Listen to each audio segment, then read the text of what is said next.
Welcome to Everyone Loves Guitar, where we get to sit down and talk with interesting professional guitar players and related music industry experts. If you love playing guitar, stick around. You're in the right place.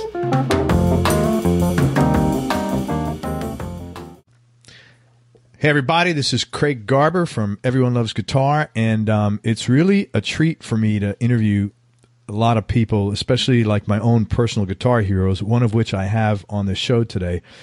And it's always really strange because when I listen to music, it means a great deal to me. And when there's certain bands I listen to over and over and over again because it's just a good vibe and just makes me feel wonderful. You know, like when I'm in the gym, when I'm driving in the car, it's like the soundtrack to my life, sort of, you know.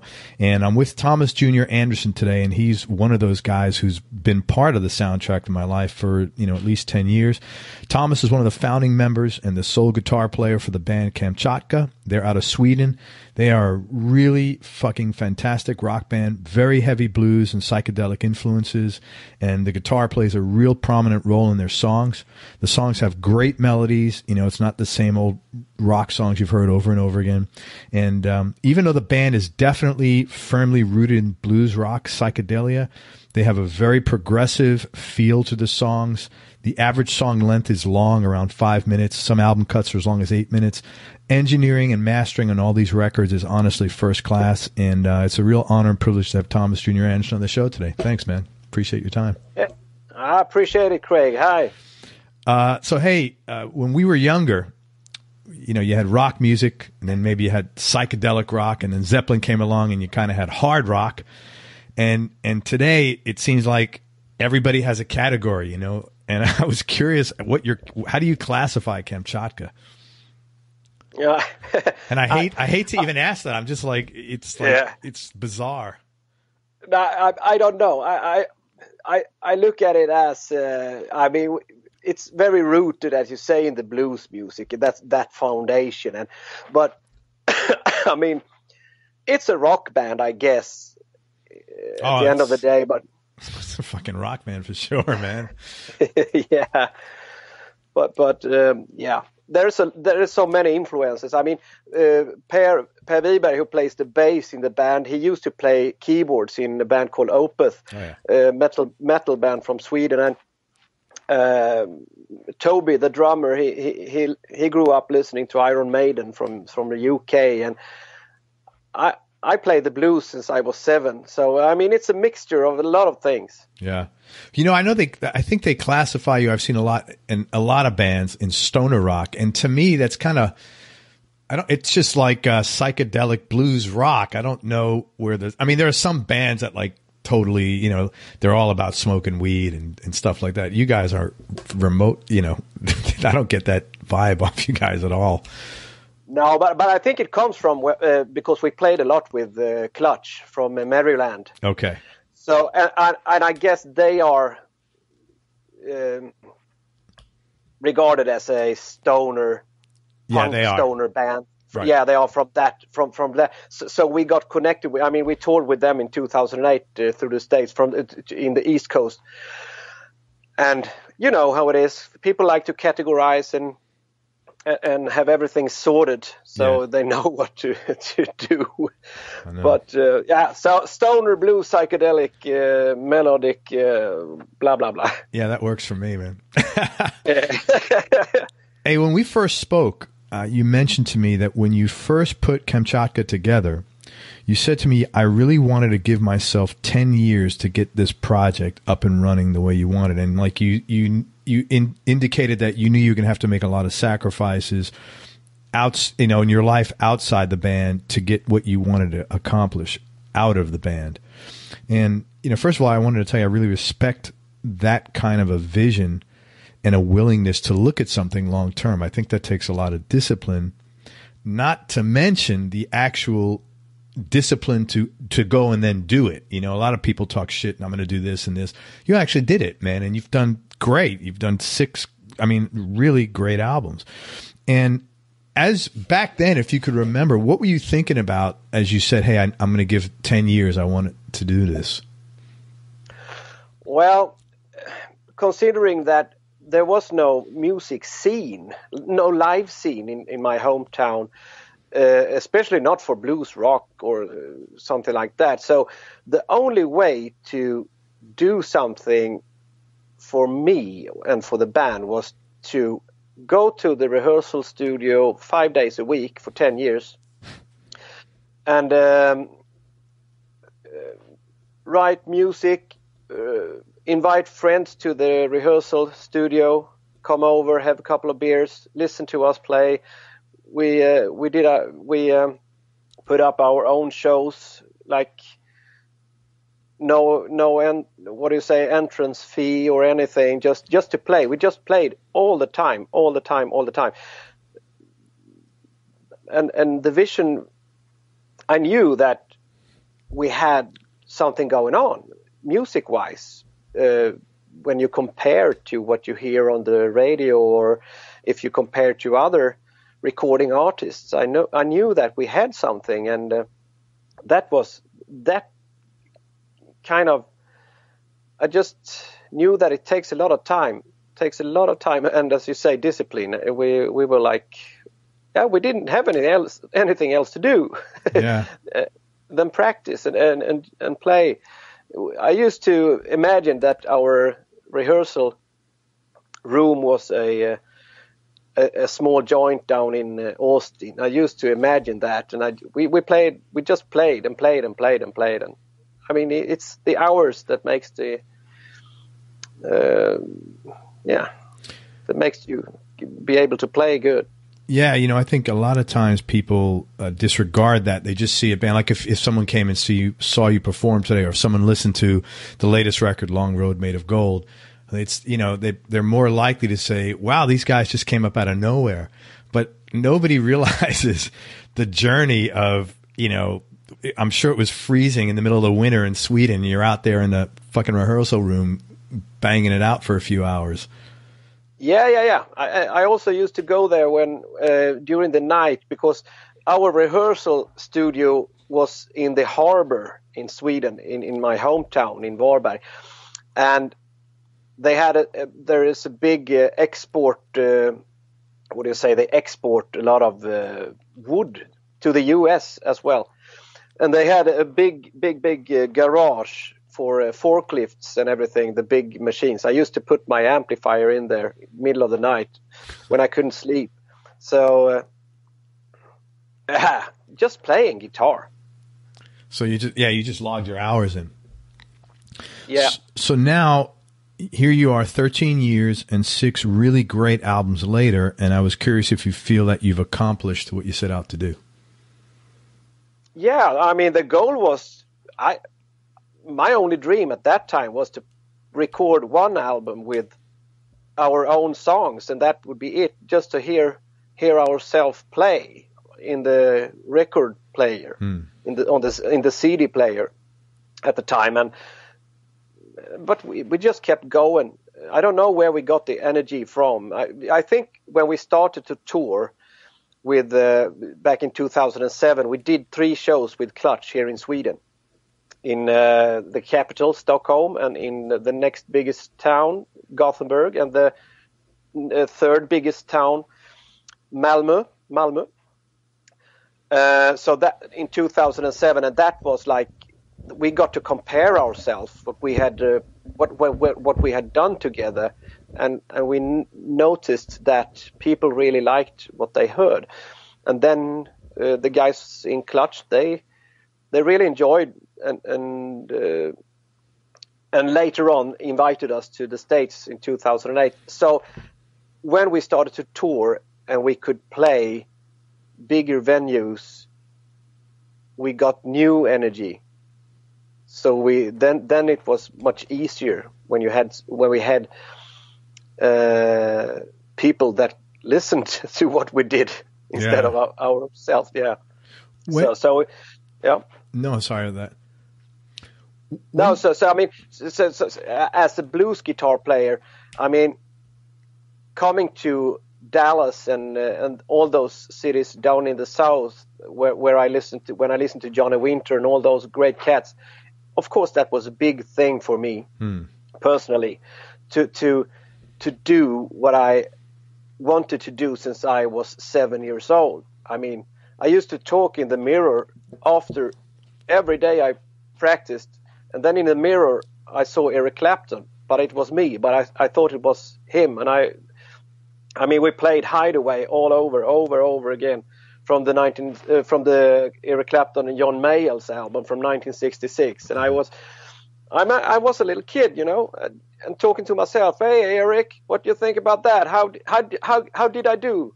And I could talk to him just by imagination, and to go down to play the stages that I've listened to, I mean, Fabulous Thunderbirds and all the Cats at the House of Blueses. I mean, that was fuel.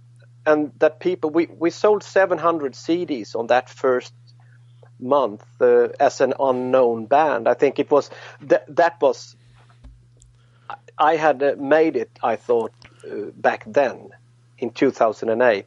So now it's just it keeps on going. You set new goals all the time. Yeah. I think we are like that as human beings. We always have to what do you say, strive for something. Yeah. Your English is great, man. I'm just sitting here saying, how the hell does he speak such good English? You'd never know English is a second language of yours, to be honest with you. Yeah, we had that in school. So yeah, well, it's right on. So you were always the lead guitarist, but the first 4 albums, I think you had another band member sharing singing duties with you, yes? Yeah, correct. That was Roger Öjersson. He's a guitar player by heart. I mean, he's the best guitar player that I know of. But he was on the West Coast. He used to live in the capital on the East Coast, but he was in our hometown and he had nothing to do. So in 2001, it was 30 years since Jimi Hendrix passed away. We set out just to do something. We said, okay, let's hammer in 15 Jimi Hendrix songs and do a what do you say, jubilee? Yeah, like a like a jubilee, or it could be a celebration, retrospective, anything like that. Yeah, so we did that, and he was fine with playing the bass. I mean, he can play anything, so he was fine with that. And then we stuck together for 10 years, and he played bass. But I knew that one day when we grow as Kamchatka, I know that he wants to play the guitar. But I did not want to have 2 guitar players because I wanted to have the freedom as a power trio for a couple of more years. Man, I give you a lot of credit that you had this vision and you stuck to it because not out of ego, but out of belief. Yeah.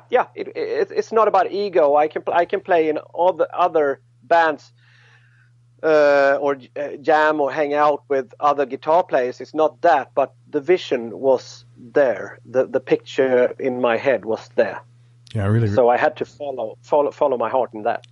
So it sounds like you do a lot of almost like visualization stuff. Is that something you've done for a long time? Like picturing what something's going to look like and then like literally committing to it, where you're having this conversation with yourself and immersing yourself in it as if it is reality? Yeah. I've always had that. I don't know where that comes from, but I have this clear picture of what I want to do, and then it's just a matter of doing it. Just do it. Anything is possible if you just work hard for it. Yeah.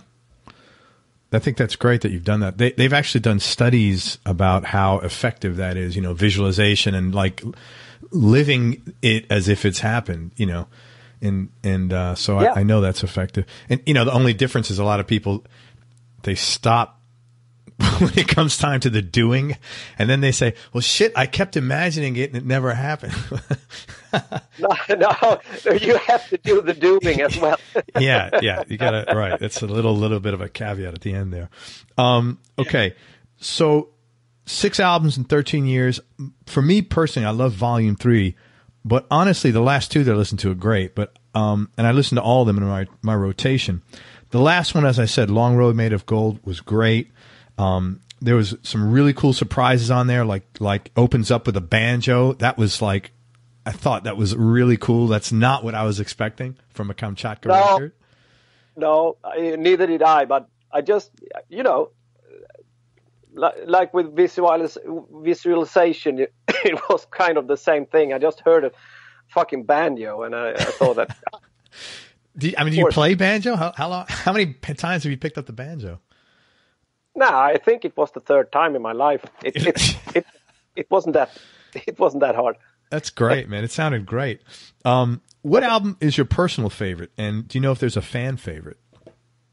Well, I really do enjoy listening to, if I want to listen to myself, which I rarely do, it would be The Search Goes On, because that album was written totally by myself. Kind of, it was more arranged and produced by Per Wiberg, but I wrote the songs. So and the lyrics are very personal on that one as well. So that's my favorite album for me personally. But I love Volume 3, and I think that a lot of people like Volume 3. We had Jean-Paul Gaster as a guest on the Whipping Post cover we did. I know that we got a lot of. We played Whipping Post a lot when we toured the States with double drums, with Toby and JP on drums. That's cool. It was a blast. Yeah, that was a blast. And then there's a song there called Confessions that I know that a lot of people like as well. But it's hard for me to say what other people think. For me, it's a long journey. For me, it's a whole long album, all of it. Yeah, it's great stuff, man. The last two albums were great, and that was just solo, your voice alone. And I was curious, what were the good and the not so good things about having to sing 100% of everything?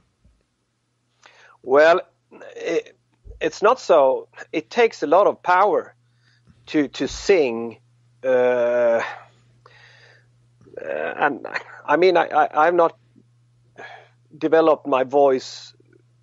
I've always had the voice, so to speak. I used to sing when I was a kid, but to sing full on has been a challenge. But I was interested to see if I could take that challenge and to manage it.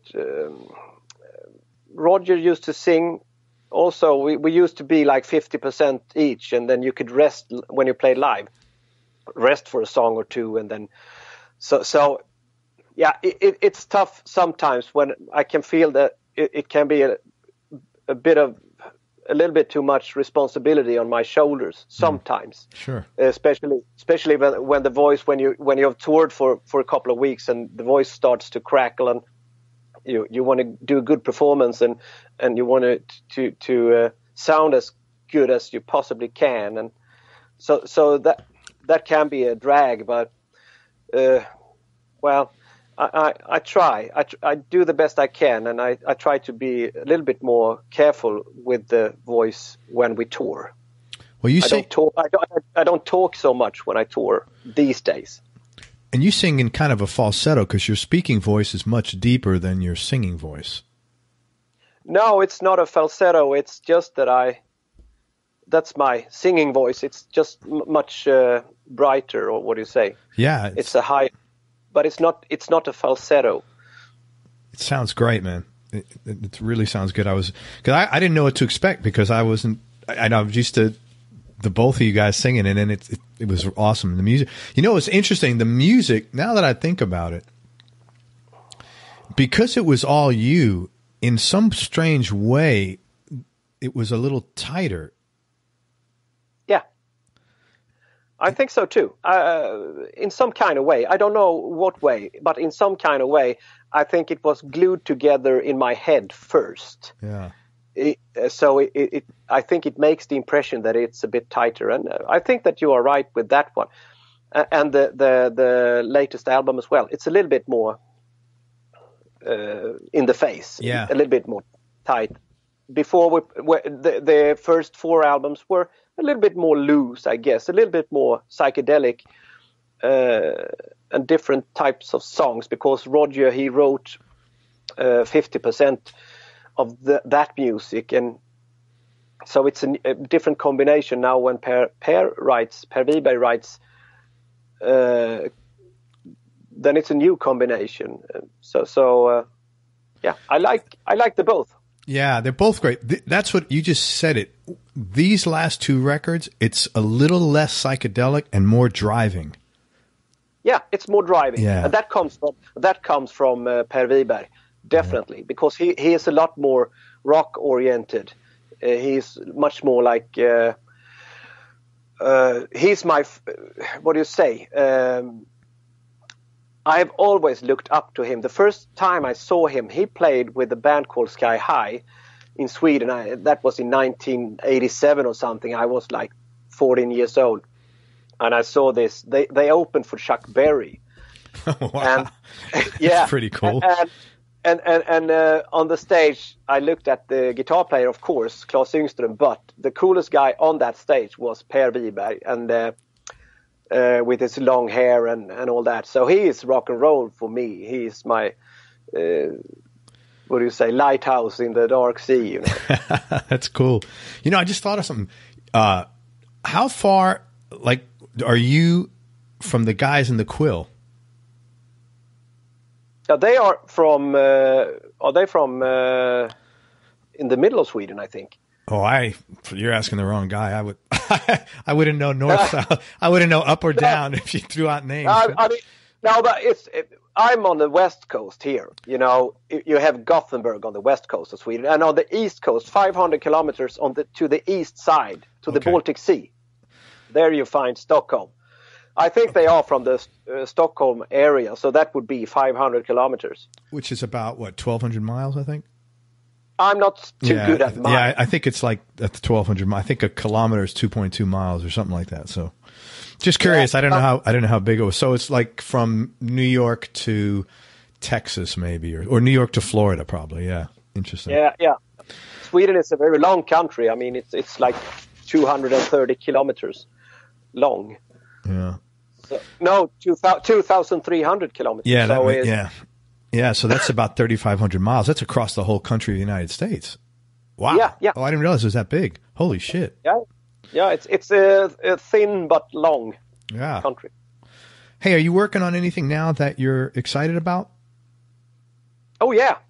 I just got the cover artwork for a new album that we will release through Weathermaker Music. It's Clutch's own label.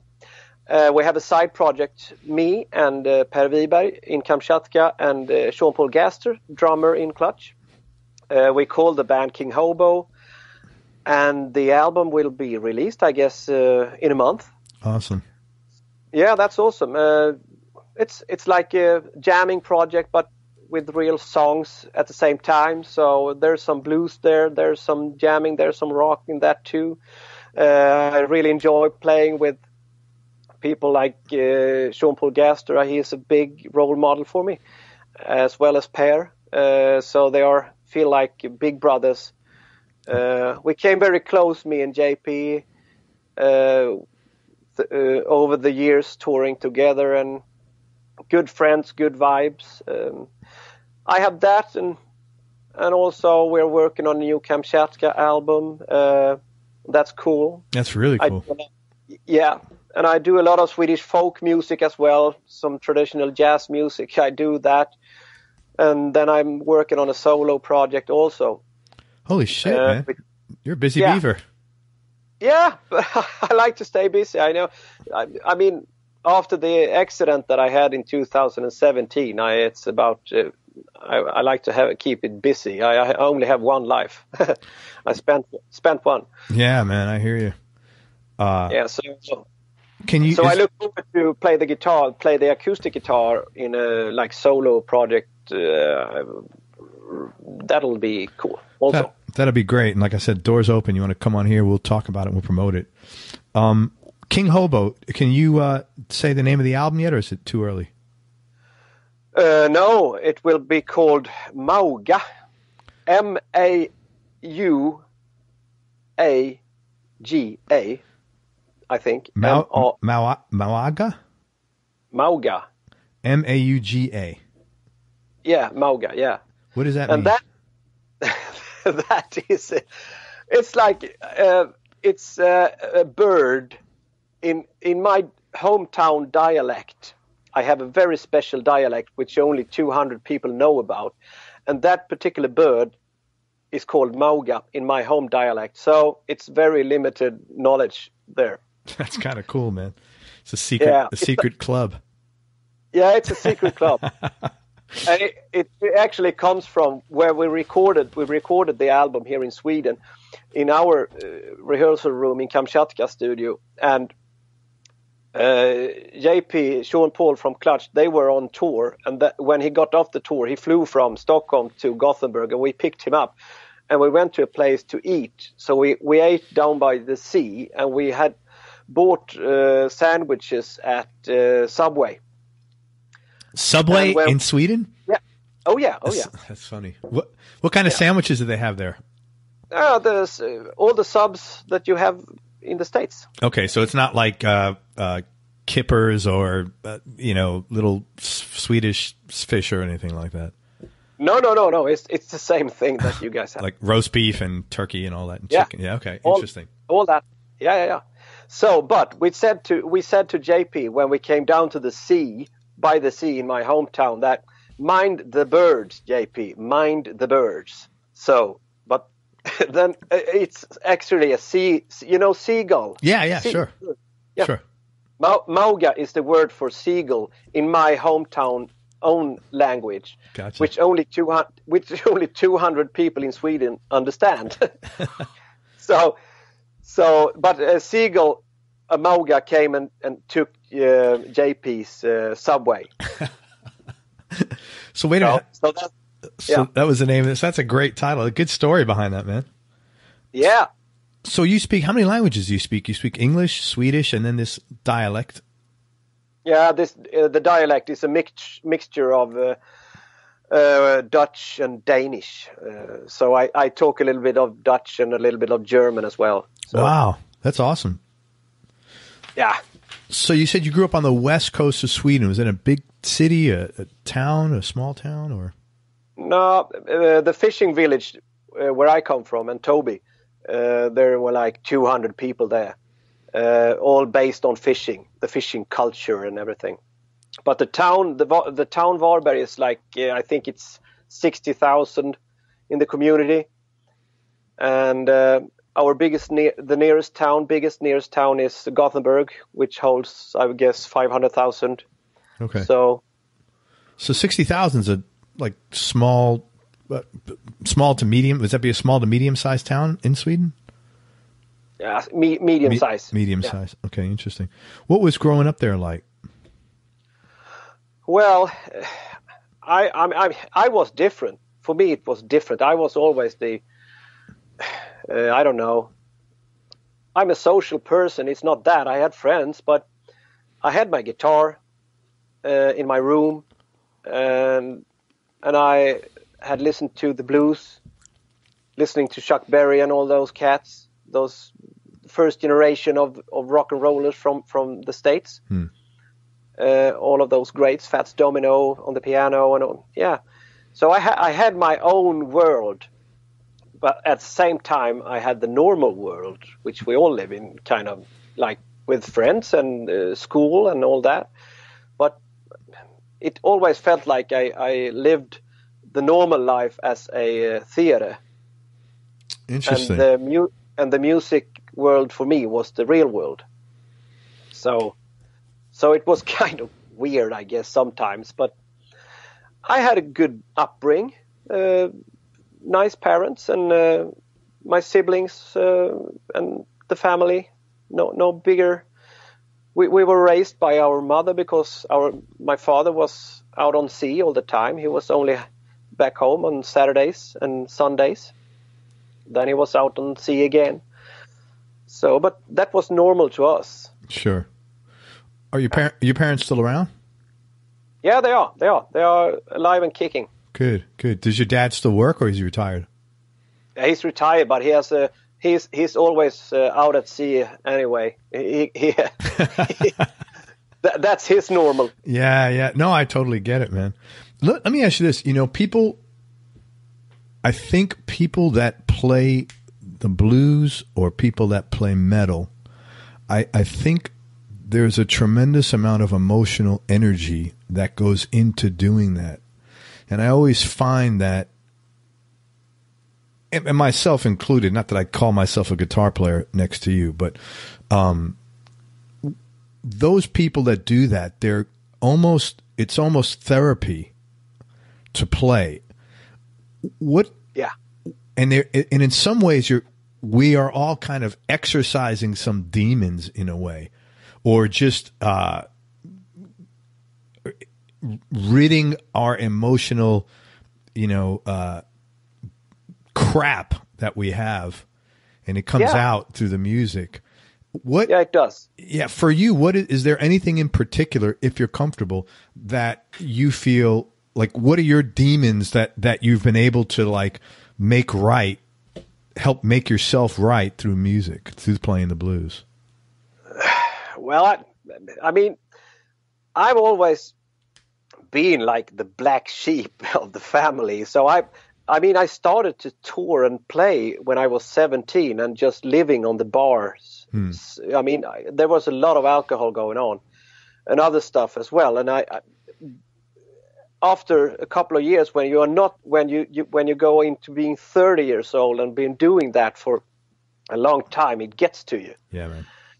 So I've had to work quite a lot with that part to stay sober and keep playing in that to be in the environment that it's a challenge for me to be in the environment and not have 5 beers before I play. Yeah, sure. And and I'm totally open with that. And it's not a big thing for me.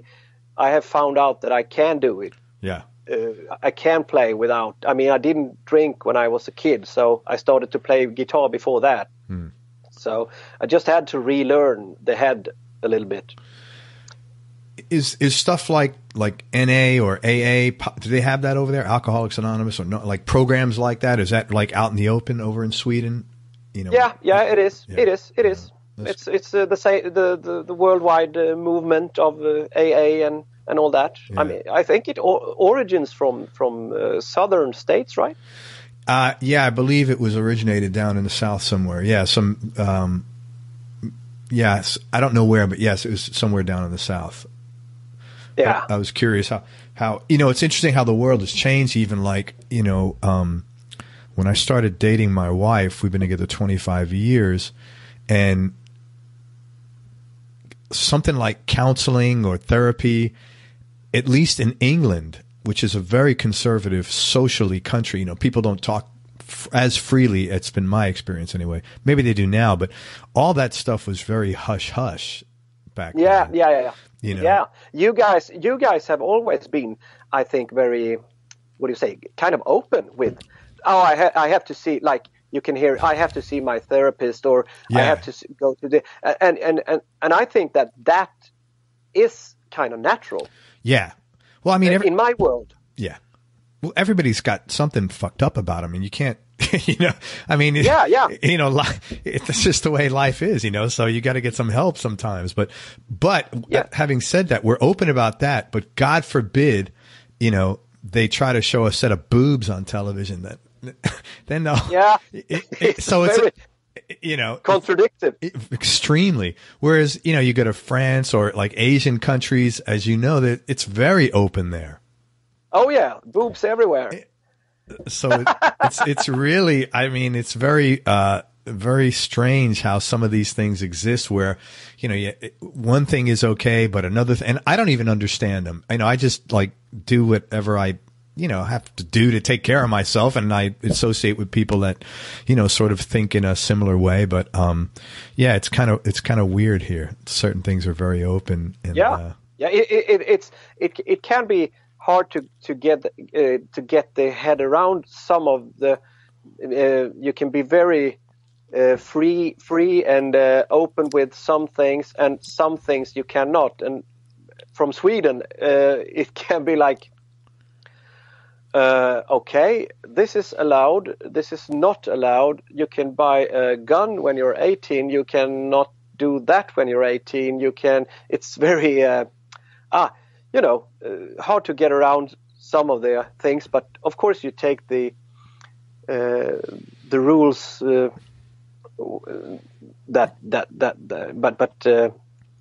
But yeah, it's different.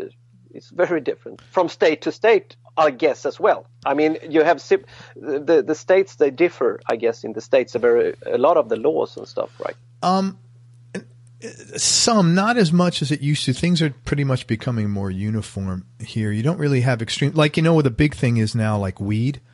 So certain states sell weed, and in other states, it's only medical. And then even the new states, like I'm in Florida here, and they just passed that you could have medical weed, like, I don't know, a year ago.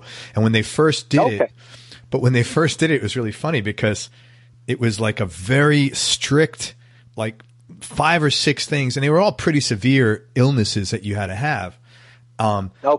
Now it's like a year later, and like on every corner, there's like a little sign, marijuana doctors in here, and like you can go in there, and say, oh, I can't sleep, or I'm just an anxious person, and they give you a prescription. Yeah. Okay. So it's a much more, what do you say, liberty in there. Yeah. It's much more relaxed and liberal, but apparently, when you go there, they don't give you a prescription to smoke weed. They give you a prescription for like a vape. Okay.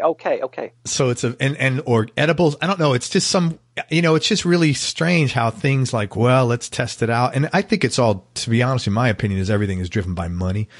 Once they figure out how to make enough money that everybody's going to be, accept it, then they roll shit out. That's the way it seems to me. But, state by state, that kind of stuff. But for the most part, like, guns and stuff is a federal, government across the whole country and stuff like that.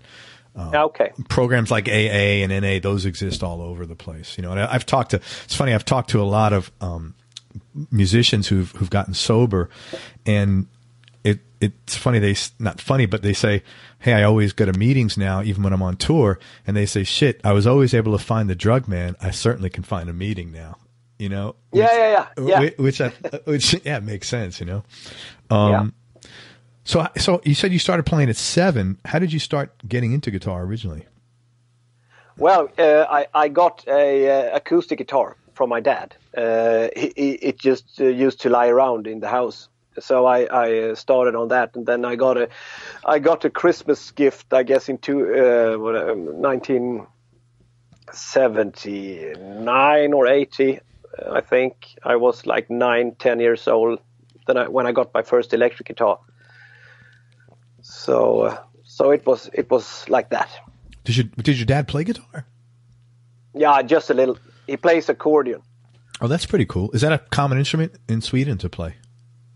Yeah, it was like the people's instrument in the 50s. Sure. Everybody played accordion. So I grew up with that typical Swedish traditional music, like polkas, and it's a totally different style of music, but let's call it folk music. Then I guess it's closer to your country music, I guess. Yeah, it is. Right, it definitely is. So you've been doing this a long time. What if you had to look back and give your younger self advice? What kind of advice would you have given yourself?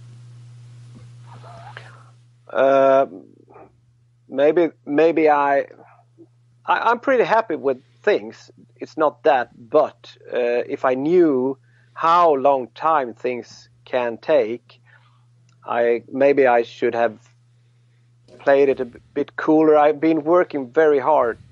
I mean, just when you work very hard for something, you can like overdo it, Yes, I do know. So yeah, so maybe that part when I wish that I could have enjoyed the surroundings a little bit more. When you're onto something inside some mission, you don't see the surroundings, you don't see anything. You just have that picture in your head and the music, and so I missed out a lot of things, such as normal things I had to put aside. But I've gained a lot of things. I got a lot of things back through the music also. I mean, I have friends for life in music and stuff. So I'm pretty happy. Life, you cannot have everything in life. You have to sometimes you have to choose. Mm-hmm. Yeah, I agree. And I had to choose to be a good guitar player and practice a lot and stay disciplined and leave a lot of things out. And maybe I could gain that back when I have 2 kids of my own now, so I can relive a little bit of it maybe. How old are your kids? My boy is 11, sorry, and my girl is 9. Oh, that's good. Man, you got about 2 or 3 years of peace left with that girl. Trust me. At least that's how it works over here. I think it's already started here. I mean, it's a nightmare some days. It is, man. I have 3, and my daughter was tougher than the 2 sons combined times 10, honestly. But she's 18 now, so we're through everything. She's great. It was a rough patch, man. Really, really difficult there. Yeah, it was very tough for me. Hopefully, it won't be as bad for you. Are you able to like enjoy take a step back and smell the roses a little more today? Yeah, a lot more actually. Good. When I wind down a little bit just because I just had to change some stuff just to it's different when you're 40 and not 20. You have to take it a little bit slower. So yeah, so now I can appreciate things around me a little bit more and just take it easy. Yeah, no, it is tough. I didn't really start feeling like until I'm 54 now, and I've only started feeling it recently. Like I can't. I'm sort of like that. Like if I have something to do, I'll stay up all night until it gets done. But I can't do that anymore. I just can't. No, it's impossible. I mean, I'd love to, And the first few times it happened, I thought there was something wrong with me. I'm like, no, seriously, but I mean, if I think about it out loud, it sounds stupid. Like I'd have 3 hours sleep and I go to the gym every morning. So I'm in the gym every morning. Then I work and then I have 3 hours sleep. And then I'm like, man, something's wrong with me. I don't feel good. Well, of course. Yeah. Because you think life gets around. Life gets, Yeah, I'm like, well, I did this no problem 10 years ago. I'm like, well, I'm lucky. I did it as long as I could, man, to be honest with you. Yeah. Hey, let's talk gear for a few minutes. What's your go-to guitar right now? You've got some real interesting looking guitars that I've seen in video. There are some cool stuff. My number one is a Telecaster, a Fender Telecaster Deluxe with 2 humbuckers. And my next after that would be the Strat. I bought a new Strat. I have endorsement from Fender, so I have a good price. I bought I think it's called Special Strat, American Special Stratocaster. Mm-hmm. I think it's called. It's a rose. No, what do you say? A red guitar. Mm-hmm. And my third guitar is my own signature model for Ibanez, which I made. We made 80 guitars through Ibanez. That's really cool, man. Yeah. It was like also a cool thing to be part of something like that. I got this scholarship or award from the Royal Music Academy here in Sweden back in 2012. That's a big thing. That's a really big thing, isn't it? Yeah. Yeah, it is. It is. For doing my homework and playing guitar. So through that, they got interested in my name at Ibanez, and they asked if I would like to be part of developing something. So yeah, I said yes to that, and they made 80 guitars, and I have 4 or 5 of them, which I play.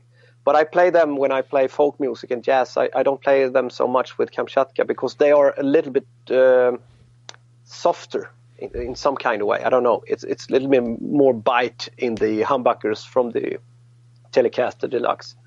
Are they hollow bodied, the Ibanez? Yeah, it's like if you take a 335 Gibson and just shrink it.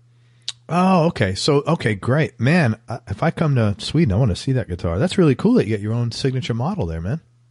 Yeah, it's cool. But, I mean, that contract is out now, and it was a limited run. But those who bought the guitar, they got a lot of guitar for a small amount of money, actually. So they should be happy. So they got those on eBay every once in a while? Yeah, they can show up. It was quite a while since I saw one out there, but yeah, one or two can show up sometimes, but it's very limited and rare. That's great, man. Congratulations. That's a nice honor. Yeah, thank you. And your Telecaster, it just looks different when I've seen it. It doesn't. What is there anything different about it? Like the body, it just looks different, or maybe is it dark? So I can't see it. I don't know. It's dark, and I'm very small. No, I thought it was different. Maybe I'm just not used to a guy playing blues, hard, heavy blues with a Tele. I wonder if that's it. And I just thought it was something else. Yeah, I don't know. I haven't thought about it so much. Sometimes I've played on. Maybe you've seen pictures with me playing Gibson SG. Maybe because I used to play SG when I toured with Clutch. I got to borrow a SG from Tim in Clutch. Oh yeah, baby. I love it. That's what I'm playing now. I really love my SG, man. It just sounds good. I got nice classic 57s in there. I really enjoy that. Yeah. That's just rock and roll. It just feels good. It sounds good no matter what you're playing. Yeah. Any players who influence you that people might be surprised to hear? Yeah, the obvious ones are, of course, Jimmy Vaughan, Stevie Ray Vaughan, Eric Clapton, Derek Trucks, Albert King, B.B. King, Freddie King, all those greats, of course.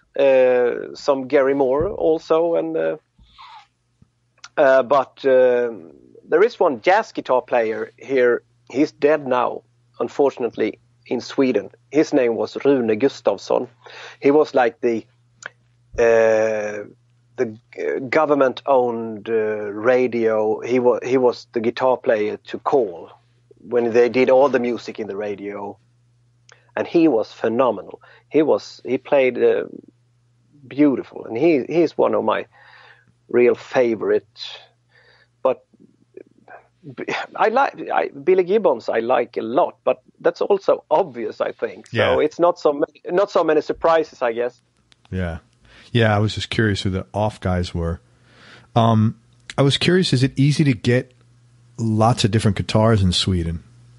Like Gibson's, Fenders? It is, okay. Yeah, these days. I mean, could be tougher, but that was before my time. I mean, maybe in the 70s or in the 60s, it must have been tougher. But now, since the internet and all the big stores on eBay and everything, I mean, it's all united. Gotcha. Desert Island Discs, if I asked you to pick your top 3 in no particular order, and knowing this can change tomorrow, what would be the first 3 albums that come to mind for now? That would be John Mayall and the Blues Breakers with Eric Clapton from 1966. Beano. That would, exactly. It's a great album. Yeah, I love that. Yeah, that's it. Yeah, and the second one could be Stevie Ray's first album, Texas Flood, because that was from when it came, 1983. It was so unsuspected, or what do you say, unpredicted. Yeah. So that was cool, and that was the first guitar hero that I could have. When I'm born in '75, so he was like the cool guy. But and also I would take a Swedish folk music jazz piano player Jan Johansson with the guitar player that I mentioned before, Rune Gustafsson. That would be my third choice. That's very soothing music. I love how you say those Swedish words. That's not a language we hear often here. Oh, and ever, actually. So it sounds like really cool. Yeah, because you just never hear it. No. Cool. Yeah, we never hear it. Thomas, what's something that you've learned about yourself along this whole musical journey you've been on? Well, there's a lot of music and life goes hand in hand. It's the same journey, I guess. I've learned a lot of things, met a lot of people, made a lot of touring. I've done the don'ts, I've done the do's. I've learned about myself that I've probably been working a little bit too hard in my head, I guess. So I burned my what do you say?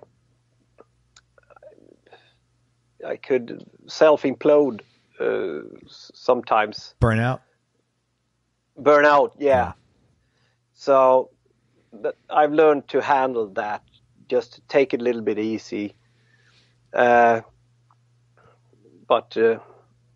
it's tough when you're a rock and roller. I mean, it can get kind of rough sometimes, but I've learned my way. I found a way to survive all this and be a decent person and just a good friend for those who needs a friend, you know.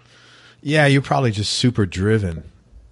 It sounds like. I think so. Yeah, and that's tough. It's hard to turn that off, man. What do you know? Because you feel like, oh my God, I do anyway. If you turn it off, you feel like, oh wow, I'm not giving 110%. Yeah, and you feel bad for yourself, like, hey, I'm not trying hard enough. Yeah, I know. I have a hard time with that. I really do. I struggle with that because I need to relax more, and it's always the struggle for me to do that. Last weekend, sometimes I'll just work on the weekends because my kids are older now. There's no little kids around anymore. So I told my wife, I said, they had a market out. It wasn't really the market. It was just a place to go to get out. The weather's beautiful now in Florida, right? Yeah. And I said, listen, let's get out of here. I got a ton of work to do, but if I don't, we're going to sit at the end of the day and I'm going to hate myself again. Another weekend that I didn't leave the house because I worked. I went out and I had a great day. We just walked around. We had something to eat, some coffee, and it was just relaxing. So I'm learning how to do that myself. So I totally get that, man. I totally get that. That sounds great, Craig, because I think you have to kind of learn how to balance. That's the trick when you're a driven person, to relearn how to balance so you get input and not only output, because it burns. Yeah. And you think you could run, you think like, man, I got all the energy I need, but you know what? You really don't. No, nobody. Yeah, nobody. You got to have some downtime, man. And I came back that night and I worked for a couple hours, but it was like, I felt like I was alive that day, you know? And like you said, you only have so much time, and you can make money, you can't make time. Exactly. So, tell me something, and I appreciate you being so straightforward on that. I really do. Tell me something about yourself people will be either surprised to hear or might find a little odd. Well, I love to play video games. Cool. On my PS4, I love that. That's my relaxing. That's a fantasy world and all that, and but I like to go to the movies these days. I didn't have time to do anything of that when I was a kid. I just played the guitar, so now I can appreciate stuff like that. But I have to be, when I get too far from the ocean, I get anxious, you know. I'm so used to having the shoreline and to see the horizon. That's where I get the my force, my stamina, my everything comes from the ocean. So I would sure like it down at your place in Florida here by the ocean. Yeah. I would fit right in, I can tell you. Yeah, well, it's pretty laid back here. It's funny. There's been a lot of miniseries here that have taken place in Sweden. Yeah. Like cop, shows.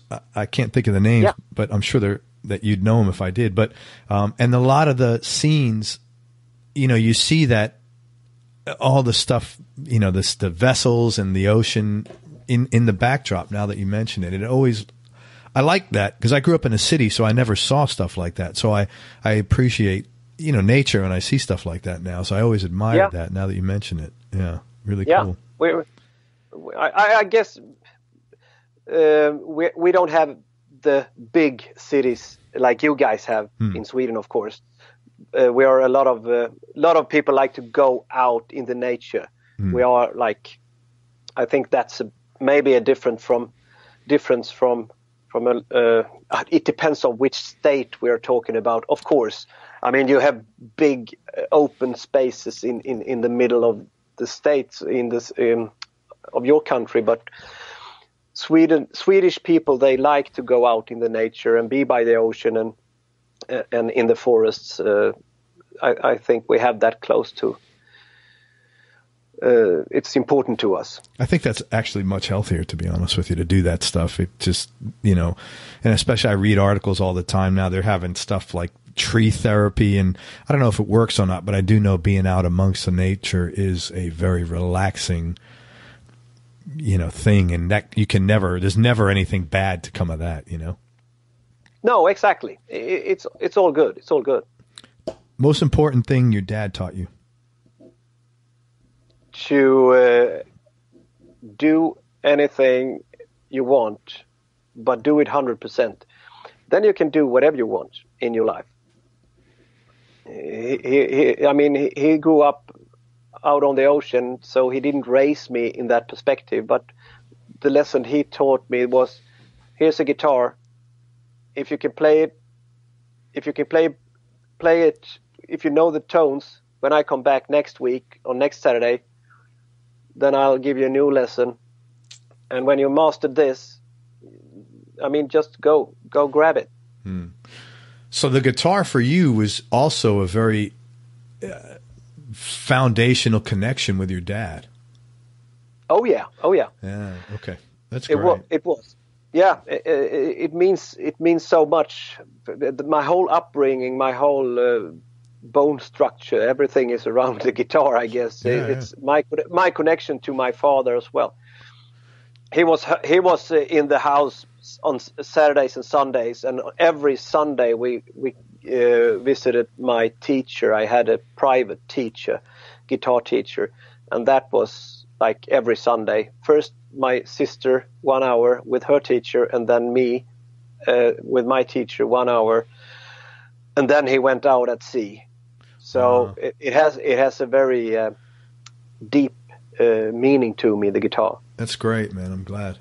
Did your sister play music now? Yeah, she does, but not that much. She's a very awarded classical music on accordion. So so she's done that. And your brother? Yeah. Oh, he starts to play guitar now, and he's 5 years old younger, so he's like 37, I guess he is. So he plays the blues now, and he asks me to teach him all the time, and I've given him a guitar, but we'll see. Most important thing your mom taught you? To forgive. In what way? In all ways. To forgive yourself or others? Everybody, yourself and others. Just be nice, forgive, and let go. That's a great lesson, man. What do you think your strongest personal quality is? That I think I'm kind of funny to be around.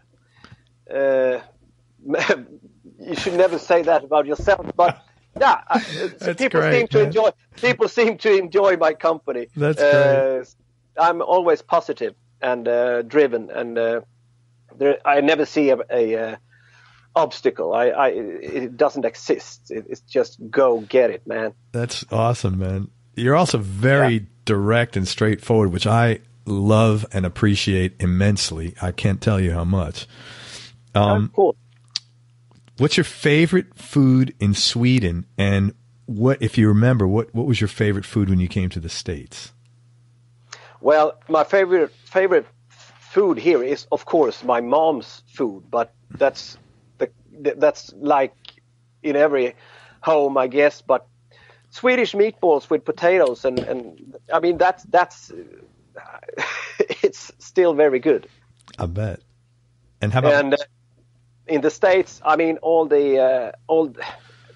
I'm a sucker for fast food also. Okay. You have a lot of that. But the crayfish in New Orleans, I like that a lot. Yeah, that is good. Yeah. It was very, very hot. The Spicy, you mean? Spicy. Yeah. But they tasted very good, I think. You know, it's funny. There's a store here, I'm sure you heard of it, called IKEA. Oh, yeah. So they're massive stores, man. They're like 40, 50, 60,000 square feet, right?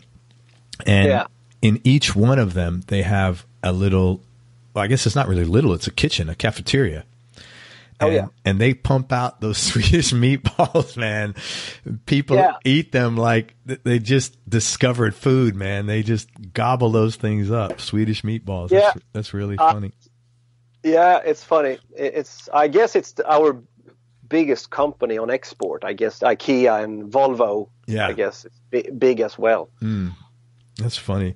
Yeah, but I bet you if you had those Swedish meatballs, you'd probably vomit. I'm sure they're awful what they're serving in IKEA versus what like your mom makes. Yeah, it would be different, I guess. But I mean, I eat anything, so I would chew them up as well. Any hobbies or interests outside of music? The family takes a lot of time now. At the moment, my son, he plays soccer, he plays handball, he plays indoor hockey. My daughter, she is learning how to play accordion. I tour quite a lot. So when I'm home, I want to stay home a little bit with my children as they grow up. But sure. I try to play some video game when I tuck them to bed, and then I can play some grown up games, You mentioned earlier, I have a question that says, have you had a specific experience that changed your life or altered the way you think about things? I'm assuming it was the accident that you had a couple of years back. Yeah, exactly. It was in 2017, February the 18th. When I don't tour or play or in the studio or something like that, I can go down to the harbor here in my hometown and find some extra hours for regular work, like loading ships and stuff, vessels. And I was on one of these ships, and then when you fit 40 feet containers together, they secure each other on the ship, like with these big shoes, and those iron shoes, they weigh about 5.5 kilos or something like that. So one of those fuckers, fell off from 7 meters and hit my head. Holy shit! Yeah. So that's like a 12-pound iron weight coming down from about 18 feet. Yeah. Holy shit. Yeah. So, yeah, it was terrible. And it cracked the skull and broke like 5 or 6 bones around the right eye. And, I looked quite beat up. And, it was blood all over the place. It was very terrible. It was actually the the hospital, what do you say, the nurse and the doctors, they said that, wow, here's a lucky guy. Wow. That's still alive. So that's why we haven't toured so much at all in 2017 and not in 2018, because I had to recover from this. How are you feeling now? I'm feeling okay. I have my neck. The neck is kind of twisted as well from this accident, and but I had to relearn how to play the guitar again in 2017. I had to start all over because the left arm went totally numb. Holy crap. So I started with 1 minute and 2 minutes and 3 minutes and 4 and 5, and then I just kept on. So now I'm up to, we're going to do the first Kamchatka show the 1st of June here in our hometown in a big venue. So that will be the comeback. That's great, man. I'm really glad that you're able to come back. And do you have any lingering, like anything? You're just okay now, though, pretty much. Yeah. I mean, my head is not the way it was before. I have a lot of empty space behind the right eye. There is like, I don't know the English word for where you have all these cavities, where you have all the canals. The nasal, the sinus, the nasal. Yeah, part? exactly. Yeah, exactly. So it's a lot bigger behind the right side. So I get a lot of headache and stuff from that. And what do you say, tinnitus? Yeah, tinnitus. Tinnitus yeah. in the left ear. So that's really that's annoying, that thing. I know some people who have that. It's really it's a pain in the ass, that tinnitus. Yeah, it's a pain in the ass. It is, but I have to protect the left ear a lot more when I play these days. That's important, just so it don't screw up. So you wear like plugs, maybe, or earplugs? Yeah. Okay, that's good. Exactly. So, but for all intents and purposes, it sounds like you'll be close to 100% as time marches on. Yeah, in a year, I think I'm like 85 to 90% right now, and then that's great. One more year. Yeah, that's fantastic, man. I'm really glad to hear that. Yeah, thank you. Yeah, I'm very glad for that too, because there was a while there when I thought that I couldn't play the guitar again, and that was like not fun at all. Yeah, it's like someone telling you can't breathe for someone like you. Yeah, exactly. So it was a journey. It's been a journey, like a long mental soul. What do you say? Search. Yeah. But now the music is flowing again, so I'm super happy. Album number 7 is called Comeback. Yeah. It should. Yeah, man. Man, one more question. And I really appreciate your time. You're a wonderful guy, and you're a great guitarist who writes really amazing songs. And I appreciate every single thing you've put out, and I hope you continue doing that. Thank you. What's been the biggest change in your personality, Thomas, over the last 10 years? And how much of this change has been deliberate with you working on it, and how much is just a part of aging? Well, the drinking part, that, I mean, it's so easy to say that it's your own fault and all that, but I grew up in an environment. I played the first show when I was 9 years old, so I've never known anything other than, hey, let's have a couple of 10 beers, you know. Yeah. So that's been my normal. So, but I didn't know anything about it. So it was just party on. So that part I have had to learn if I want to be a professional musician again, relearn that. But I think a small part of aging has to do with that as well, because you kind of wind down a little bit. You take the edges off a little bit more when you get a little bit older, and then it kind of gets easier to work with yourself. I don't know, but I've learned a lot of done some things that I wish that I never done. But it's all in the human nature, I guess. We all have those absolutely things. Yeah. So I'm very happy. I think that I've been productive with having done all these albums and having raised 2 kids, and after the accident as well. I mean, I survived that one, and have been fortunate to visit your beautiful country as well. Thanks. And I hope that I will come back and do that, so I can meet you and I can meet a lot of fans and our listeners as well. I mean, there are quite a lot of Kamchatka fans in the States as well. That's really good to hear. That is really good to hear. Yeah. So I would, before I die, I would love to do at least one big tour for like 2 months in the States. That'd be awesome, man. Well, you let me know and I'll be there. Yep. Hey, let me tell people where to find you. First of all, it's Thomas Juneor Andersson. It's ANDERSSON, and it's Junior JUNEOR. And the name of the band is Kamchatka. They're if you like rock and roll, just please go listen to them. Honestly, they're one of my favorite bands. KAMCHATKA. And the album, man, who does your album covers? They're really like old school. You don't see like fucking cool record covers like this, man.